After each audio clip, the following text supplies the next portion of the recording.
The scene takes place in Jean's apartment. Jean lies in bed, coughing. Berenger comes to visit, knocks at the door, and an old man answers from a few doors down and says he thought he was looking for him. His name is also Jean. A disheveled Jean finally opens the door, wearing green pajamas. Both men make similar comments to each, asking why the other is not at the office and why the other's voice was unrecognizable through the door. Berenger apologizes for their argument the previous day. At first, Jean has no recollection at all about the rhinoceroses. Berenger smooths things over by saying that it turns out both of them were right. There are both unicorned and bicorned rhinos. Jean's voice grows more hoarse, and Berenger comments on this. Jean says it's Berenger's voice that has changed. Jean says his forehead hurts, though he can't remember knocking it on anything.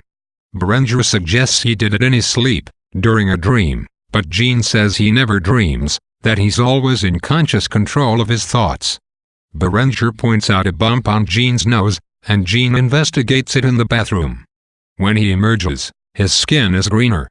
Berenger advises Jean to seek a doctor, but Jean, in an increasingly bitter mood, calls doctors quacks and says he trusts only veterinarians. They continue to quarrel as Berenger notices more odd signs: thickening skin, a hoarser voice, noisy breathing, and Jean grows more misanthropic, declaring that people disgust him and that he'll run them over if they don't step out of his way. Jean paces the room like a caged animal and undoes his now uncomfortable pajamas. He makes the preliminary stages of a growl. He runs to the bathroom to cool down and re-emerges even greener and with a larger bump. Berenger informs him of Mr. Buff's transformation, and Jean doles out various explanations. Buff was fooling them in a disguise. He had a secret side that he never revealed. And turning into a rhino was a pleasurable exercise for him. He defends the rhino's right to live, which Berenger agrees to so long as they don't destroy human life. Jean proposes a return to the primal laws of nature instead of morality. He continues to move in and out of the bathroom, each time appearing more and more like a rhino and losing his human voice. He pronounces humanism dead and sheds his itchy clothes. He barrels his head down at Berenger, apologizes, and runs into the bathroom. Berenger is about to escape, but follows Jean into the bathroom, saying he can't leave his friend like this and he'll call Jean a doctor. Offstage in the bathroom, Jean shouts that he'll trample Berenger, and a rowdy fight ensues. Berenger escapes and closes the bathroom door behind him, but is pierced by a rhino horn as Jean, now a full-blown rhino, tries to break free. Berenger alerts the tenants in the building to the rhino's presence in the building. The old man ignores his pleas and accuses Berenger of disturbing him and his wife. Berenger looks for the porter, but another rhino pops up in the porter's lodge. He returns to the old man's apartment, where two rhinos have replaced the old couple. Berenger runs back into Jean's apartment and looks out the window to the street, where a herd of rhinos march. Everywhere he turns, there are more rhinos. The bathroom door is on the verge of breaking.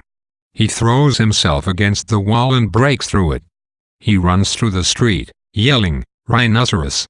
The most prominent feature of this scene is Jean's gradual transformation into a rhinoceros. Ionesco manages to make it plausible by having Jean disappear for moments into the bathroom, where he can alter his visage and body off-stage. His green pajamas serve a double use as a prop, foreshadowing his change in pigmentation and becoming a human nuisance to the emerging rhino. But the simplest of effects, and most powerful, is Jean's changing voice. The unique inflection of the individual voice is essential to humanity, and the subsequent loss of language seems nearly secondary to the ability to sound like a human. Instead of parallel dialogue, a hallmark of the previous act, Ionesco deploys coincidence here as Jean and the old man share the same first name, not old man, but Jean. This coincidence is further evidence of collective consciousness in that both men can be called Jean, and neither man distinguishes or affirms his human identity before turning into a rhino. The coincidence also attests to the increasing oddity of logic in the play. Berenger tries to make sense of the rhinos. He decides that it doesn't matter where the rhinos come from, but the important thing, as I see it, is the fact that they were there at all, because, He doesn't finish the sentence, which speaks volumes. The rhinoceroses are there both because there isn't a rational explanation, and also because absurd and apathetic humans don't take responsibility for making a life meaningful or finishing a sentence, for that matter.